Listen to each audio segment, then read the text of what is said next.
ফরিদপুরের সদরপুরে শেখ হাসিনাতে আস্থা লেখা পোস্টার বিতরণকালে প্রিন্স চৌধুরী নামের এক ব্যক্তিকে আটক করে পুলিশে দিয়েছেন স্থানীয়রা। রোববার সন্ধ্যা 6:30টার দিকে উপজেলার জয়বাংলা বাজার এলাকা থেকে তাকে আটক করা হয়। খোঁজ নিয়ে জানা গেছে, লিফলেট বিতরণকারী প্রিন্স চৌধুরী তৃণমূল বিএনপির নেতা।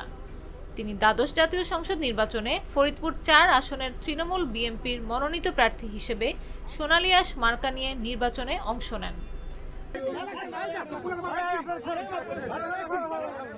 প্রিন্স চৌধুরী সদরপুর উপজেলার চরবিষ্ণুপুর ইউনিয়নের দক্ষিণ চরবিষ্ণুপুর গ্রামের আব্দুর রাজ্জাক চৌধুরীর ছেলে।